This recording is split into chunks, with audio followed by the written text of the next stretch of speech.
Hello everyone, स्वागत है आप सब लोगों का पीसीएस वाई तरुण में। जैसे कि आप सभी को पता है कि हम यूपी आरओ को ध्यान में रखते हुए टेस्ट सीरीज को लगा रहे हैं और आज की जो भाई टेस्ट सीरीज है वो जीएस वर्ल्ड की यहाँ पर होने वाली है। जीएस वर्ल्ड में आज हम टेस्ट सीरीज में एंशिएंट हिस्ट्री और मिडेवल हिस्ट्री, प्राचीन एवं मध्यकालीन इतिहास के क्वेश्चनों की बात करेंगे जो कि बहुत ही ज्यादा महत्वपूर्ण रहते हैं और प्रत्येक एग्जाम में ऐसा कोई एग्जाम नहीं जहां से यहाँ से क्वेश्चन ना आते हो। तो शुरुआत करेंगे जल्दी से एक एक करके, लेकिन चैनल पे नए हो सब्सक्राइब लाइक शेयर करके बेल आइकन प्रेस कर लेना है जिससे कि नई वीडियो आई उसका आपको नोटिफिकेशन मिल सके। यहाँ पर हम पिछली वीडियो में 50 क्वेश्चन तक लगा चुके थे, आज हम यहाँ पर 51 से स्टार्ट करने वाले हैं। तो जल्दी से आप लोग हमारे ऐप को भी डाउनलोड कर लो जिसका नाम है नट लर्निंग ऐप।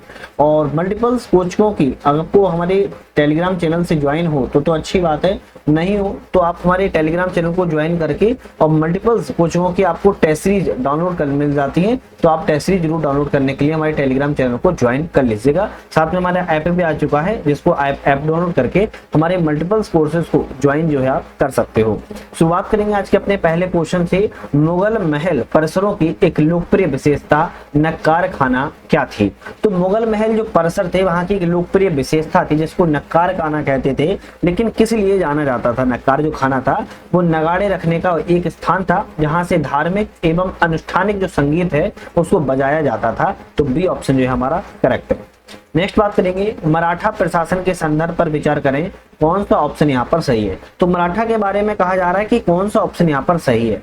मराठा कानून मनु की विधि संगता से प्रभावित है, बिल्कुल सही है। मामलतदार ग्राम स्तर पर राजस्व एवं न्यायिक प्रकारों को निष्पादित करता था, नहीं, ये ऑप्शन दूसरा वाला जो है आपका गलत है। क्योंकि मुख्य कार्य जो था आपका वो आपके कौन जो गांव के स्तर पर था, पटेल हुआ करते थे जो राजस्व हुआ करते थे, प्रशासनिक कार्यों का जो है दायित्व संभालते थे। तीसरा कहता है कि पेशवाओं को अपनी सेना में बड़ी संख्या में यूरोपीय लोगों को नियुक्ति यहाँ पर की थी, हाँ बिल्कुल सही है। तो पहला और तीसरा वाला सही आता है, हमारा ऑप्शन रहेगा बी वाला यहाँ पर करेक्ट हो जाएगा। नेक्स्ट बढ़ते हैं, किस मुगल शासक के शासनकाल के दौरान कानून कोहिनूर हीरा भारत से फारस ले जाया गया था? देखो ऐसा कौन सा मुगल शासक था जिसके दौरान कोहिनूर हीरा को भारत से फारस गया था? कहां से गया था? भारत से फारस गया था। तो ऐसा कौन सा था? मोहम्मद शाह थे। कौन से? मोहम्मद शाह थे। और नादिर शाह एक फारसी शासक था, 1739 में भारत आया था। और औरंगजेब की मृत्यु के केवल कहा जाए तो 3 दशकों के दौरान उत्तराधिकार के विनाशक जो युद्ध चल रहे थे उस दौरान जो मुगल साम्राज्य था वो दुर्बल पड़ गया था। उसी समय मोहम्मद शाह के शासनकाल में जो कोहिनूर हीरा है वो भारत से फारस जो है चला गया था। नेक्स्ट बात करेंगे, निम्नलिखित विदेशी यात्रियों में से कौन विजयनगर साम्राज्य के दौरान भारत आए थे? तो विजयनगर साम्राज्य में आए थे विदेशी यात्री, इनमें से कौन कौन से आए थे हम बात करें तो अब्दुल रज्जाक आए थे, फन्नो नुनीज आए थे। तो अब्दुल रज्जाक तो फन्नो नुनीज आए थे। फायान की बात किया तो ये भाई साहब यात्री नहीं आए थे। ठीक है, तो आपका ऑप्शन रहेगा ए वाला, 1 और 2 सही है, जबकि आपका तीसरा वाला जो है वो आपका गलत है। अगर फायान की बात किया तो कब आए थे? तो याद रखना फायान जो आपके हैं गुप्त शासनकाल में चंद्रगुप्त के दौरान आए थे। चंद्रगुप्त द्वितीय के शासनकाल के दौरान आए थे, आपको याद रखना है। नेक्स्ट बात करेंगे, अमर नायक जो प्रणाली है वह विजयनगर साम्राज्य का एक प्रमुख राजनीतिक नव परिवर्तन था। इस संदर्भ में कथनों पर विचार करें, कौन सा जो आंसर है वो आपका सही है। तो अमर नायक जो प्रणाली विजयनगर साम्राज्य के बारे में बताती है कि राजनीतिक नव परिवर्तन का एक प्रकार था। लेकिन यहाँ पर कौन कौन से ऑप्शन जो है इसके लिए सही है? तो वे सैन्य कमांडर थे जिन्हें शासन करने के लिए कुछ प्रदेश प्रदान किए गए थे, बिल्कुल सही है। उन्हें राजा के लिए एक सेना भी रखनी पड़ती थी, ये भी सही है। उन्हें कर का संग्रहण भी करने का अधिकार था, ये भी ठीक है। तो हमारा रहेगा डी वाला, 1 2 3 आपके तीनों ही ऑप्शन यहाँ पर करेक्ट है। नेक्स्ट बात बढ़ते हैं, मध्यकालीन भारत के संदर्भ में वेतन एवं तनख्वाह किस प्रकार थे? तो वेतन और तनख्वाह की बात कराए मध्यकालीन में क्या थे? तो वेतन और तनख्वाह भू संपत्ति जागीर के रूप में इनको दिया जाता था। तो मध्यकालीन भारत की यहाँ पर बात की गई है। संत कबीर के संदर्भ में बताइए यहाँ पर कौन से कथन यहाँ पर सही है? संत कबीर के बारे में कहा जा रहा है उन्होंने ईश्वर के ज्ञान के लिए संन्यास और पुस्तकीय ज्ञान को महत्वपूर्ण माना था, नहीं, ये आपका ऑप्शन गलत है। उन्होंने जाति व्यवस्था और छुआछूत प्रथा की निंदा की थी, हाँ बिल्कुल सही है। उन्होंने बीजक संत कबीर की शिक्षाओं का संकलन किया था, ये भी सही है। तो हमारा ऑप्शन बी वाला रहेगा, दूसरा और तीसरा यहाँ पर सही है, जबकि पहला वाला जो ऑप्शन है वो आपका गलत है। मध्ययुगीन भारतीय इतिहास के संदर्भ पर विचार करें। भौगोलिक क्षेत्र है और वर्तमान राज्य है, बात कर रहा है कौन सा भौगोलिक क्षेत्र किस वर्तमान राज्य से स्थित है। जैसे बात करें यहाँ पर मांडू, मांडू आपका क्या राजस्थान में है? नहीं भैया, मांडू आपका कहाँ पर है? मध्य प्रदेश में है। खानदेश, खानदेश कहाँ पर है? खानदेश आपका महाराष्ट्र में पड़ता है। बिल्कुल क्या ठीक है, बिल्कुल हम कहेंगे ठीक है ना, महाराष्ट्र में पड़ता है। और बीदर की बात की है तो बीदर असम में है क्या? नहीं, बीदर असम में भी नहीं है। तो आपको ध्यान रखना है बीदर कहाँ है? बीदर कर्नाटक में पड़ता है। कहाँ पर? बीदर कर्नाटक में पड़ता है। तो केवल ऑप्शन आपका दूसरा वाला सही है। यहाँ पूछा है कितने युग्म सही है, तो हम कहेंगे केवल एक युग्म यहाँ पर सही है। बी ऑप्शन यहाँ पर हमारा करेक्ट हो जाएगा। नेक्स्ट बात करते हैं, निम्नलिखित में से कौन सी महिलाएं भक्तिकालीन कवियत्री थी? तो भक्तिकालीन कवियत्री इनमें से कौन कौन सी महिलाएं थी? अंडाल थी, लाल देल थी, अक्का महादेवी भी थी और मीराबाई थी। तो हम कहेंगे चारों ऑप्शन सही है, डी वाला यहाँ पर हमारा जो है करेक्ट हो जाएगा।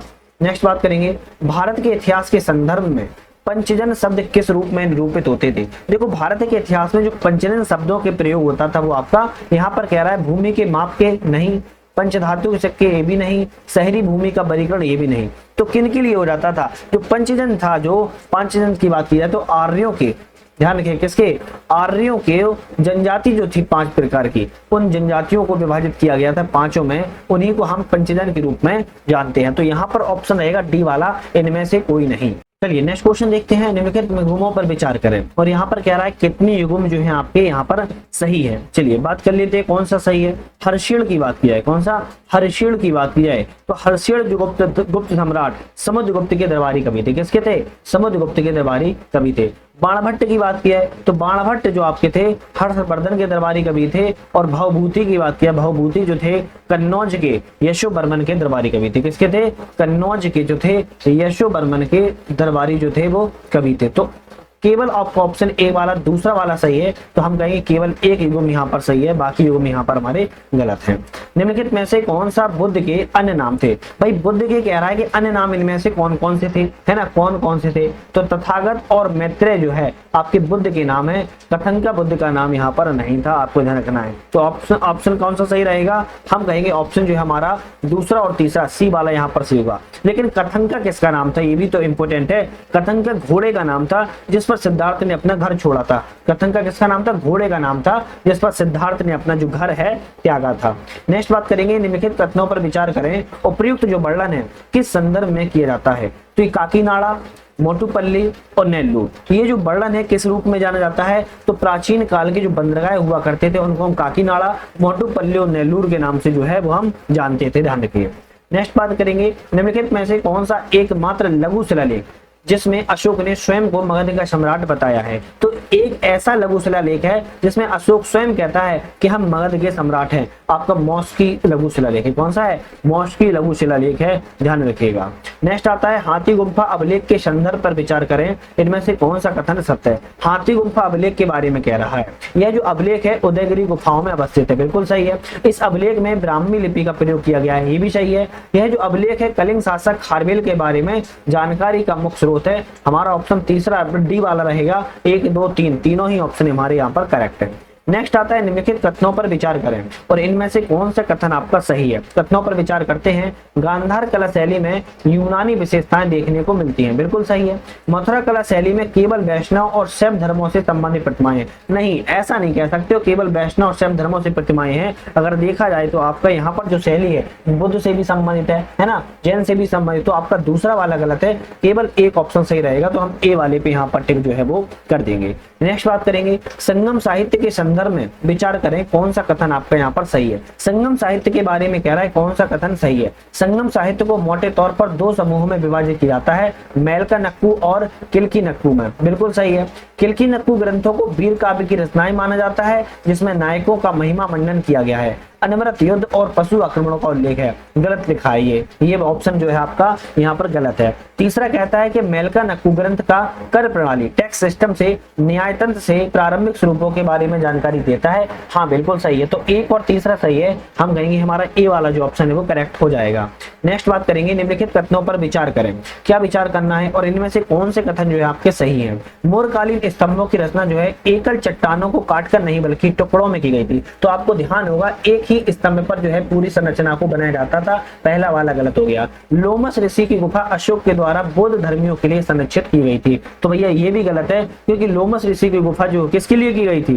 क्या कोई बता सकता है किसके लिए की गई थी? बता सकता है क्या? आजीवकों के लिए की गई थी। किसके लिए की गई थी? आजीवकों को दान में देने के लिए गुफा का निर्माण किया गया था। तो ना तो पहला ही सही है, ना ही हमारा दूसरा सही है। डी वाला यहाँ पर करेक्ट जो है हो जाएगा। नेक्स्ट आता है कि मूर्खकालीन कृषि के संदर्भ पर विचार करें, कौन सा कथन सही है? मूर्खकालीन कृषि के बारे में, राज्य के स्वामित्व वाली भूमि में जो कृषि की भरपूर पैदावार का सबसे महत्वपूर्ण कारण है, राज्य के द्वारा सिंचाई की सुविधा होती थी। बिल्कुल सही लिखा है। मौर्य साम्राज्य में व्यक्ति खेती योग्य भूमि के छोटे क्षेत्र रख सकते थे और स्वयं खेती कर सकते थे। ये भी सही है। तो हमारा ऑप्शन सी वाला रहेगा। 1 और 2 दोनों ही ऑप्शन हमारे यहाँ पर करेक्ट है। नेक्स्ट तरफ बढ़ते हैं। निम्नलिखित कथनों पर विचार करें। क्या विचार करना है? और पूछ रहा है कि इनमें से कौन से कथन है असत्य, मतलब गलत इनमें से कौन से हैं? हड़प्पा के लोग वस्तु विनिमय के माध्यम से व्यापार करते थे। ये तो सही लिखा है। हरियाणा में राखी गढ़ी अब तक की खुदाई की गई हड़प्पा सभ्यता की सबसे बड़ी बस्ती है। ये भी सही है। हड़प्पा के लोग पत्थर के औजारों का प्रयोग करते थे। हम कहेंगे क्या ये भी सही है? ये भी सही है। राजस्थान में कालीबंगा एक अद्वितीय जल संचयन प्रणाली के कारण हड़प्पा की बस्तियों का उल्लेख मिलता है। सबसे पहले तो ये समझो कि राजस्थान में कालीबंगा, ये बात तो सही है, लेकिन अद्वितीय जल प्रणाली की बात की जाए तो कालीबंगा में नहीं मिलता है। तो फिर कहाँ मिलता है? धौलावीरा में मिलता है। और धौलावीरा की बात करें तो किस राज्य में है? गुजरात राज्य में। हमारा ऑप्शन चौथा वाला गलत है। पूछा क्या है इसने, कौन सा ऑप्शन यहाँ पर गलत है? तो हम कहेंगे हमारा ए वाला, केवल चौथा ऑप्शन गलत है, जबकि 1, 2, 3 आपके यहाँ पर ऑप्शन जो है वो करेक्ट है। ध्यान रखिएगा। देखो भैया आप लोगों को पहले ही बता दूं, हमारा ऐप आ चुका है जिसका नाम है नट लर्निंग ऐप, और यहाँ पर हमने 3 कोर्सेस आप लोगों के लिए लॉन्च किए हैं जो कि आपके यूपी आरओ और पीसीएस को ध्यान में रखते हुए बनाए गए। पहला कोर्स की बात की जाए तो हमने यहाँ पर क्विक रिवीजन नोट्स के नाम से बनाया हुआ है ना, जो कि आप देखोगे तो टोटल 23 पीडीएफ है यहाँ पर मिलती है आप लोगों को, और टोटल 23 पीडीएफ सभी आपके सब्जेक्ट को कवर यहाँ पर कर देती है। नेक्स्ट हमारा जो करंट अफेयर्स चल रहा है, करंट अफेयर सेशन चल रहा है, जिसको ज्वाइन कर सकते हो। यहाँ पर हम आपको करीब करीब 23 वीडियो लगाएंगे, 30 वीडियो में आपको सब कुछ कवर कर देंगे। तीसरी बात की जाए तो यहाँ पर हमने यूपी आरओ को ध्यान में रखते हुए ही हमने हिंदी के यहाँ पर शॉर्ट नोट्स आप लोगों के लिए प्रोवाइड कराए हैं, जो कि पीडीएफ फॉर्म में इसका प्रिंट आउट आप लोग निकलवा सकते हो। चौथी बात की जाए तो आपको टेस्ट सीरीज अगर लगाना हो तो हमारे चैनल पर टेस्ट सीरीज मिल जाती है, आप ज्वाइन कर सकते हो। क्वेश्चन पर बात करते हैं। प्राचीन भारत के 16 महाजनपदों में कौन सा था 1, 2 दक्षिण में स्थित है? अब आप ऐप डाउनलोड कैसे करोगे? तो ये तो डिस्क्रिप्शन में लिंक दे दिया, लिंक से भी डाउनलोड कर सकते हो या फिर सर्च करके भी डाउनलोड कर सकते हो। तो हम यहाँ पर पूछ रहे थे कि 16 महाजनपदों में कि दक्षिण में कौन सा है? दक्षिण में कौन सा है? तो अस्मक एक ऐसा है जो आपका केवल 10वीं में पड़ता है। अस्सक जो है, जिसको अश्वक भी कहते हैं, एकमात्र महाजनपद आपका विंध्य क्षेत्र के दक्षिण में है अस्मक, जो कि दक्षिण में कहा जाता है। नेक्स्ट बात करेंगे, संगम युग एवं साहित्य के बारे में विचार करें, कौन सा ऑप्शन सही है? संगम युग एवं साहित्य के बारे में कह रहा है विचार करें। तो संगम साहित्य मुख्यतः धार्मिक प्रकृति का था। गलत है। संगम साहित्य संग्रह में महिला कवियों की कृतियों मौजूद नहीं थी। ये भी गलत है, मौजूद थी। कम्मन का रामावतारम संगम युग की बहुमूल्य कृति में से एक था, नहीं था। तो हम कहेंगे यहाँ पर न तो 1, ना ही 2, ना ही 3, तीनों में से कोई भी सही नहीं है। तो इनमें से कोई नहीं पे हम यहाँ पर टिक यहाँ जो लगा देंगे। नेक्स्ट क्वेश्चन की बात करेंगे। राष्ट्रकूटों के बारे में कथनों पर विचार करें, कौन सा ऑप्शन जो है सही है? राष्ट्रकूटों के बारे में कह रहा है कि बादामी के चालुक्यों को हराने के बाद गोविंद प्रथम ने राज्य की स्थापना की थी। तो सीधी सी बात की जाए तो यहाँ पर ये वाला गलत है, क्योंकि जो आपकी राष्ट्रकूट निर्माण है किसने किया था? कोई बता सकता है क्या कमेंट करके? राष्ट्रकूट निर्माण जो है किसने किया था? कोई बताएगा? अच्छा कमेंट करके आप लोग ही मुझे बताओ, राष्ट्रकूट का निर्माण किसने किया था? चलिए ठीक है, दूसरा क्वेश्चन देखते हैं। अमोघवर्ष प्रथम राष्ट्रकूटों में सबसे प्रसिद्ध थे, इन्हें दक्षिण का अशोक भी कहा जाता है। बिल्कुल सही है।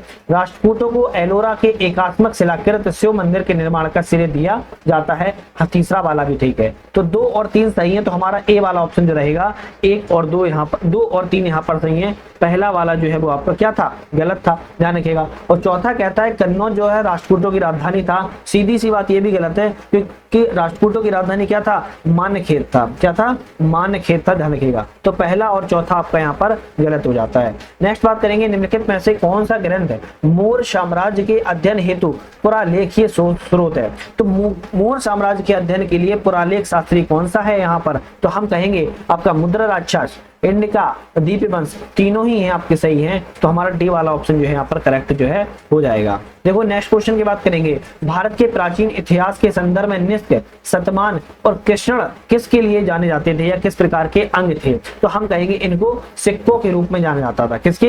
नृत्य, शतमान और कृष्ण की बात की जाए तो ये सिक्कों के रूप में जाने जाते थे।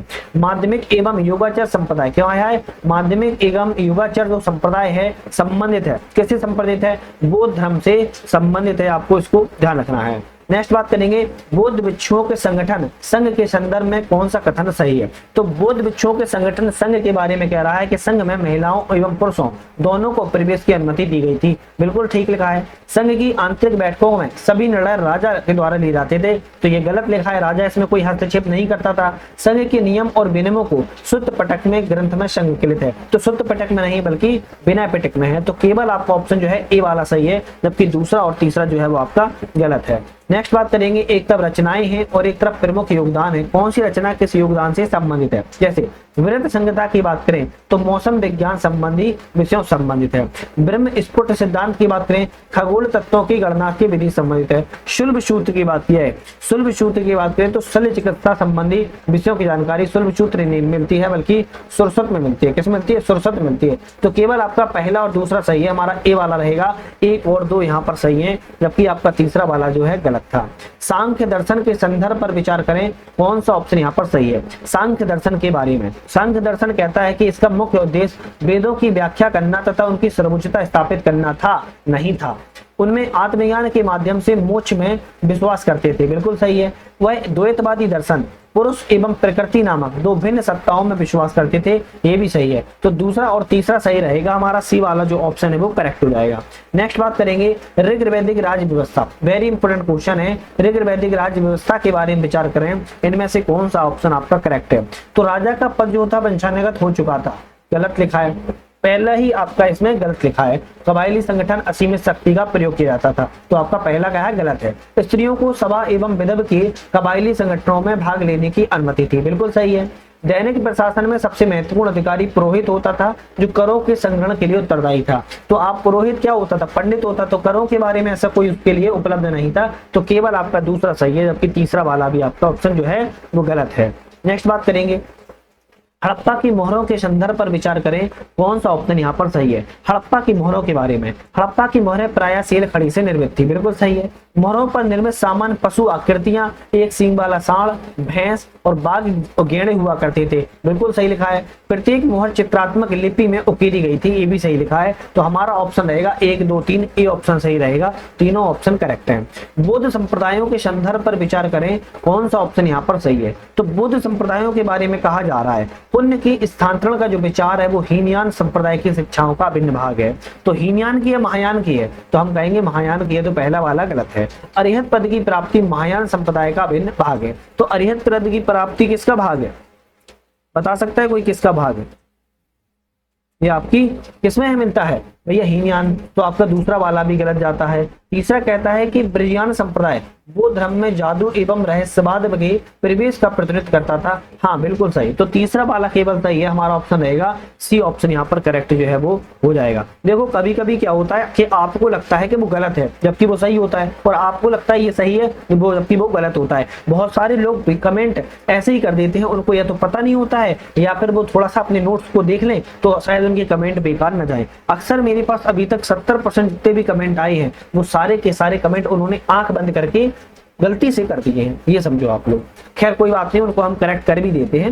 नेक्स्ट क्वेश्चन की बात करेंगे, गुप्त काल की आर्थिक गतिविधियों के संदर्भ पर विचार करें, कौन सा कथन सही है? तो भाई गुप्त काल की आर्थिक गतिविधियों के बारे में कहा जा रहा है, तो इस काल में लंबी दूरी का जो व्यापार में जो गिरावट है वो दर्ज की गई थी। बिल्कुल सही लिखा है। श्रेणी जो होती थी नगरीय प्रशासन में बड़ा हिस्सा प्रदान करती थी, ये भी सही है। तो 1 और 2 दोनों ही गुप्त काल के बारे में जानकारी सही दे रहे हैं। नेक्स्ट आता है कि ऐहोल अभिलेख निम्नलिखित में से किसकी प्रशस्ति है? तो ऐहोल अभिलेख किसके द्वारा प्रसिद्धि लिखी गई है? तो सीधी बात की जाए तो पुलकेशिक द्वितीय में यहाँ पर प्रशस्ति जो है यहाँ पर मिलती है। नेक्स्ट बात करेंगे, कुषाणों के संबंध में निम्नलिखित में से कौन सा कथन सही है? कुषाणों के बारे में कहा जा रहा है, ऑप्शन बताओ। उन्होंने भारत में शासन की छत्र प्रणाली को आरंभ किया था। तो छत्र प्रणाली भैया शकों के लिए जानी जाती है। किसके? शकों के लिए जानी जाती है, ना कि कुषाणों के लिए। पहला गलत। उन्होंने रेशम मार्ग पर नियंत्रण किया जो उनके आय का एक बड़ा स्रोत भी बना था। बिल्कुल सही लिखा है कुषाणों के बारे में। उन्होंने बौद्ध धर्म एवं वैष्णव धर्म दोनों को ही संरक्षण दिया था। बिल्कुल सही है, तो सी वाला रहेगा दूसरा और तीसरा यहाँ पर आपका ऑप्शन जो है करेक्ट है। नेक्स्ट आता है कि अलवार संतों के संबंध में निम्नलिखित कथनों में विचार करें कौन सा ऑप्शन सही है। तो अलवार संतों के बारे में कहा जा रहा है कौन सा ऑप्शन सही है। वे नैनार संतों समेत तमिलनाडु में प्रारंभ हुए और आरंभिक भक्ति आंदोलन के उदाहरण थे। बिल्कुल सही है। उन्होंने तंत्रवाद और दर्शन की लिंगायत शाखा से प्रेरित थे। गलत लिखा है। वह किससे संबंधित थे?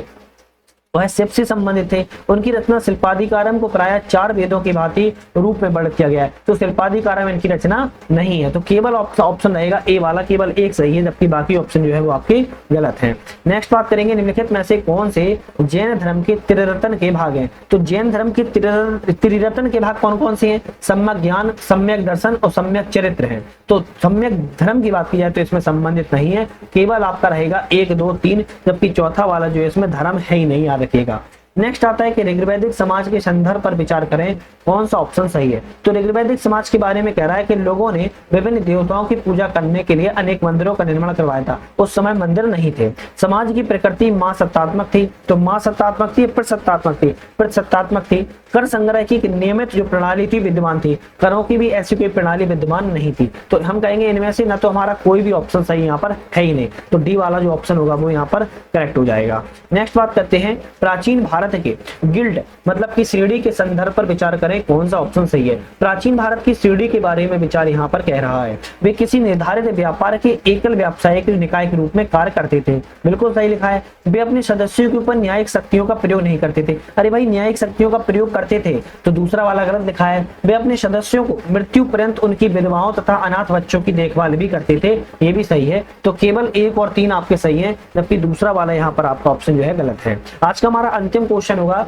प्राचीन भारत के संदर्भ में कुटाघार साला शब्द किस चीज को संदर्भित करता है। कुटाघार साला शब्द जो है आपका वो आपके वह स्थान जहां बौद्ध यात्री ठहरते थे और वाद विवाद करते थे, उसको हम कुटाघार साला के रूप में प्रयोग करते थे। तो आज हमने यहाँ पर 90 तक क्वेश्चन लगा लिए हैं। नेक्स्ट जो वीडियो आएगी वो 91 से आएगी और नेक्स्ट वाली वीडियो में हम 140 क्वेश्चन तक पूरे जीएस के कवर यहाँ पर कर लेंगे। तो चैनल पे नए थे सब्सक्राइब लाइक शेयर करके बेल आइकन प्रेस कर लेना है, जिससे कि नई वीडियो आएगी नोटिफिकेशन मिल जाएगा। साथ में आप हमारे ऐप को भी डाउनलोड कर सकते हो, जिसमें आपके मल्टीपल कोर्सेज को आप लोग को वहां पर ज्वाइन करने का मौका मिल जाता है। वीडियो पे बने रहने के लिए आप सभी का बहुत बहुत धन्यवाद।